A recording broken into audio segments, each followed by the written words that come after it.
हिंदू धर्म के नाम की कोई चीज नहीं है। हिंदू धर्म न किसी वेद में मिलता है, न किसी पुराण में मिलता है। फिरोज उल लुगात, करीम उल लुगात, गयास उल लुगात, ये 3 डिक्शनरी है। उर्दू डिक्शनरी, फारसी डिक्शनरी और अरबी डिक्शनरी। इसमें जाकर के हिंदू शब्द खोदो। हिंदू मतलब चोर, हिंदू मतलब काला, हिंदू मतलब काफिर, हिंदू मतलब लुच्चा। जय श्री कृष्णा। तो आज हम बात करेंगे हिंदू शब्द के बारे में। क्या हिंदू शब्द प्राचीन है? वैदिक, सनातन और आर्य, इन 3 शब्दों की तरह क्या हिंदू शब्द भी शास्त्र सम्मत है अथवा नहीं? कई सारे बुद्धिजीवी लोग ऐसा मानते हैं कि जो हिंदू शब्द है वो मुसलमानों का दिया हुआ है और इसका अर्थ होता है चोर या काफिर। परंतु वस्तु स्थिति ये है कि मोहम्मद और ईसाइयों से सैकड़ों वर्ष पूर्व पहले भी हिंदू शब्द का प्रयोग होता हुआ चला आ रहा है और उसका अर्थ होता है दुष्ट, दलन, सुंदर, सुशील और सुशोभित। हिंदू शब्द का अर्थ होता है। हिंदू शब्द का अर्थ चोर या काफिर नहीं होता। विद्वेष पूर्वक किसी व्यक्ति ने जो हमसे द्वेष करते थे उन लोगों ने हिंदू शब्द का अर्थ चोर और काफिर कर दिया। जिस प्रकार से कोई भी व्यक्ति आपसे द्वेष करता है, आपसे घृणा करता है, तो वो आपके नाम को बिगाड़ देगा। किंतु जो आपका वस्तुतः नाम है, यदि कोई व्यक्ति आपके उस नाम को बिगाड़ देता है, इसका अर्थ ये नहीं हो जाता कि आप अपने उस नाम को मानने से इनकार कर दें कि मेरा ये नाम नहीं है, किंतु आपका वही नाम रहेगा। अब उस व्यक्ति ने, सामने वाले व्यक्ति ने जो आपसे घृणा करता है, आपका नाम बिगाड़ दिया। भविष्य में आप अपना नाम मानने से इनकार कर दें, इसका अर्थ क्या होता है? इसका अर्थ तो यही होता है कि आपका जो वस्तुतः नाम था उसका अर्थ कुछ और था, किसी और ने बिगाड़ करके उसका अर्थ का अनर्थ कर दिया। ठीक इसी प्रकार से जो हमारा हिंदू शब्द है उसका अर्थ चोर और काफिर नहीं है। जो लोग हमसे द्वेष करते थे उन लोगों ने हिंदू शब्द का अर्थ चोर और काफिर कर दिया। जब सिकंदर भारत आया था तो उसने अपने मंत्री से कहा था, अपने मंत्री से उसने कहा कि मेरे को हिंदू कुश अर्थात हिंदू कूट पर्वत के दर्शन की इच्छा है। तो उसने अपनी इच्छा व्यक्त की कि मेरे को हिंदू कूट के दर्शन करने हैं। पारसियों के धर्मग्रंथ शातिर में हिंदू शब्द का उल्लेख है। अविस्ता में ऐसे हजारों वैदिक शब्द पाए जाते हैं जिनमें हिंदू शब्द का उल्लेख किया गया है। सिकंदर से सैकड़ों वर्ष पूर्व का ये धर्म ग्रंथ है, जिसके अंदर बलख नामक जो नगर है उसका नाम पहले हिंदवार था। जिस प्रकार से स के स्थान पर हा कहना प्रसिद्ध है, सप्त को हप्त कहते हैं, सरस्वती को हरहवती कहते हैं, केसरी को केहरी कहते हैं, असुर को अहूर कहते हैं। ठीक उसी प्रकार से भविष्य पुराण के अंदर भी हिंदुस्तान को सिंधुस्थान कहा गया है।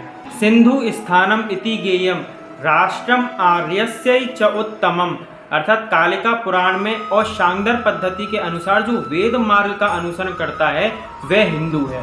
वृद्ध स्मृति के अनुसार जो दुखित होने वाला है, जो सदाचरण तत्पर रहने वाला है, जो वर्ण आश्रम उचित मर्यादा के अनुसार कर्म करने वाला है, जो गौवंश की रक्षा करता है, जो देव निर्मित कार्यों में सदा तत्पर रहता है, वो हिंदू बताया गया है। अद्भुत कोश के अनुसार हिंदू और हिंदू शब्द दोनों ही पुल्लिंग है। जो दुष्टों का दमन करने वाला है वो हिंदू है, जो दैत्यों का दमन करने वाला है वो हिंदू है, जो सुंदर रूप से सुशोभित है वो हिंदू है। अद्भुत कोश के अनुसार हिंदू शब्द की जो परिभाषा है वो इस प्रकार से की गई है, जो अपने अंदर हीन भावना को आने नहीं देता वो हिंदू कहा जाता है। जो दुष्टों के दलन में सदा तत्पर रहता है वो हिंदू कहा जाता है। हेमंत कवि कोश के अनुसार हिंदू उसे कहा जाता है जो कि नारायण आदि देवताओं का भक्त होता है और नारायण से ही हमारी गुरु परंपरा आरंभ होती है, और जिसकी गुरु परंपरा नारायण से आरंभ नहीं होती वह क्या हमको शिक्षा देने वाला है कि हिंदू होता कौन है और हिंदू का शब्द शास्त्रों में है कहाँ। हिंदू का शब्द शास्त्रों में कितनी जगह बताया गया है, मैंने आपको कितने ही प्रमाण दी और आगे अभी और भी प्रमाण मैं आपको देता हूँ। मेरु तंत्र का ही प्रमाण ले लीजिए। मेरु तंत्र के अंदर प्रकाश 23 में बताया गया है कि अपने अंदर जो हीन आचरण ना आने दे, जो हीन आचरण का परित्याग कर दे, इसको निंदित समझ करके वो हिंदू कहा गया है। परिजात हरण नाटक के अनुसार जो अपनी तपस्या के द्वारा दैहिक पापों का नाश कर देता है, जो चित्त में आई हुई दूषित भावनाओं का भी नाश कर देता है और शत्रुओं के ऊपर शस्त्र को लेकर के उन पर विजय प्राप्त कर लेता है, वो हिंदू कहा गया है। रामकोश के अनुसार बताया गया है कि हिंदू दुर्जन नहीं होता, हिंदू अनार्य नहीं होता, हिंदू निंदक नहीं होता, हिंदू वो होता है जो सधर्म पालक होता है, विद्वान होता है और श्रोत धर्म परायण होता है, वह हिंदू होता है। माधव दिग्विजय के अनुसार सनातनी, आर्य समाजी, जैन, बौद्ध, सिख आदि में अनुगत लक्षण के अनुसार ओमकार को मूल मंत्र मानने वाले, गौभक्त, पुनर्जन्म में दृढ़ आस्था रखने वाले, हिंसा को निंद्य मानने वाले और भारतीय सत्पुरुषों के प्रवर्तक उनको मानने वाले ये हिंदू कहे गए हैं। वीर सावर के शब्दों में सिंधु नदी से समुद्र पर्यंत भारत भूमि जिसकी पैतृक संपत्ति हो और पवित्र है वो हिंदू है। श्रुति, स्मृति, पुराण, इतिहास में निरूपित सर्व दूषणों का जो हनन करे वह हिंदू होता है। स्वामी श्री करपात्री जी महाराज ने कहा था जो स्मृति में, श्रुति में प्रामाण्य बुद्धि को लेकर के जो धर्म के बारे में कहा गया है उस पर विश्वास करे, उस पर निष्ठा करे, वही वास्तव में हिंदू होता है। जो लोग ये कहते हैं कि हिंदू शब्द हमको किसी और से मिला, इसका अर्थ काफिर होता है, इसका अर्थ गुलाम होता है, इसका अर्थ चोर होता है, तो ग्यास लुगात के अनुसार विद्वेष पूर्वक उस ग्रंथ के अंदर ये लिख दिया गया कि हिंदू का जो अर्थ होता है वो गुलाम होता है, चोर होता है, काफिर होता है। यदि ग्यास लुगात का आप अध्ययन करेंगे तो उसके अंदर आपको पता चलेगा कि राम का अर्थ भी उन लोगों ने गुलाम किया हुआ है। अब इसका अर्थ क्या हुआ कि आप भगवान राम को मानने से ही इनकार कर देंगे कि भगवान राम राम नहीं है। उसके अंदर संस्कृत भाषा को भी जिन्न भाषा कहा गया। इसका अर्थ क्या हुआ कि हम संस्कृत भाषा को भी मानना छोड़ दें, जिस प्रकार से हिंदू को मानना लोग छोड़ रहे हैं कि ये कह करके कि ये शब्द मुसलमानों का दिया हुआ है। अरे विद्वेष पूर्वक किसी ने अपने ग्रंथों में लिख दिया कि इसका अर्थ ये होता है तो इसका अर्थ वो थोड़ी ना हो जाएगा। कम से कम हमको अपने धर्म ग्रंथों का अनुशीलन तो कर लेना चाहिए। अब आप आगे देखिए कि यहूदियों के अनुसार जो हिंदू अर्थ होता है उसका अर्थ क्या होता है, उसका अर्थ होता है वीर और शक्तिशाली। यहूदियों के अनुसार तो ये बताया गया है। अब हम ग्यास लुगात को लेकर के बैठ जाएं तो उसके अंदर तो राम का अर्थ ही गुलाम बताया, संस्कृत भाषा को ही जिन्न भाषा बताया गया है। अब आप स्वयं ही सोचिए, ग्यास लुगात में इतने सारे शब्दों के अर्थ का अनर्थ कर दिया गया। अब उसमें तो देव का अर्थ भी राक्षस बताया गया है। इसका मतलब यदि हम किसी व्यक्ति से कहें कि ये तो देव मानुष है, तो देवता जैसे इसका अर्थ कि वो राक्षस हो गया। अब उसमें शरीर का अर्थ बताया गया है उपद्रवी। इसका मतलब क्या कि हम अपने शरीर को ही त्याग दें, अपने शरीर को ही छोड़ दें। अरबी के अंदर हिंदू शब्द का अर्थ खालिश है, अर्थात हिंदू का अर्थ शुद्ध बताया गया है। बृहस्पति आगम में बताया गया है हिमालयम समारभ्य यावत इंदु सरोवरम तम देव निर्मितम देशम हिंदुस्थानम प्रचक्षते। यहाँ पर तान की तो बात ही नहीं है, यहाँ पर तो स्थान बोला गया है। स्थान का अर्थ क्या होता है कि जो रहने की जगह होती है उसको स्थान कहा जाता है, अर्थात हिंदुओं के रहने का जो स्थान है वही तो हिंदुस्तान है। इस बात को बृहस्पति आगम में बताया गया है। तो क्या आपत्ति है कि हम हिंदू शब्द को ना माने? देखिए, पाणिनीय के अनुसार स को हा प्राप्त है, अह और पुनः मिलके बनेगा अहम, और इसी का जो हिंदी रूपांतर बनेगा वो बनेगा हम।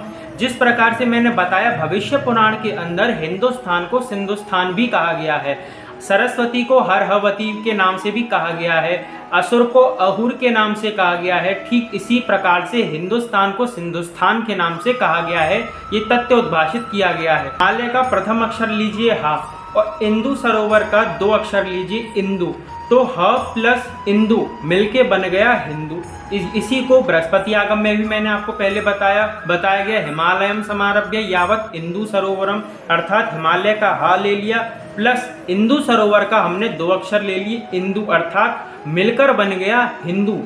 महाभारत में से जान लेते हैं। महाभारत के आश्वमेधिक पर्व के अंदर बताया गया है कि पूर्व में समुद्र से लेकर के पश्चिम में समुद्र पर्यंत तक, और हिमालय से उत्तर में हिमालय से लेकर के दक्षिण में विंध्य पर्वत तक आर्यवर्त कहा जाता है। इस तथ्य को महाभारत में उद्भाषित किया गया है। लोक में आप देखिए जिस प्रकार से Bharatiya Janata party, Samajwadi party, Bahujan Samaj party, विश्व हिंदू परिषद आदि शब्द प्रख्यात हैं, ठीक इसी प्रकार से पीएम अर्थात प्राइम मिनिस्टर, सीएम अर्थात चीफ मिनिस्टर आदि शब्दों की अंग्रेजियों में भरमार है।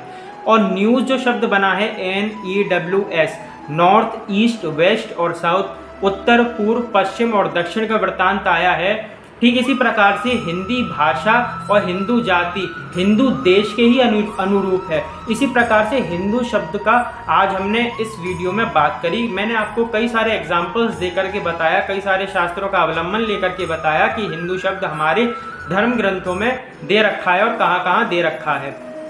तो इस वीडियो को आगे तक शेयर कीजिए और लोगों को भी बताइए कि गर्व से कहो हम हिंदू हैं। हम सनातनी हैं। हिंदू कहने से स्वयं को डरना नहीं चाहिए, क्योंकि वास्तविकता में हिंदू शब्द शास्त्रों का दिया हुआ है, ये किसी मुसलमान का दिया हुआ हिंदू शब्द नहीं है, और ना ही इसका अर्थ चोर, फारसी और गुलाम होता है। इसीलिए अपने आप को गर्व से कहो हम हिंदू हैं। जय श्री कृष्ण।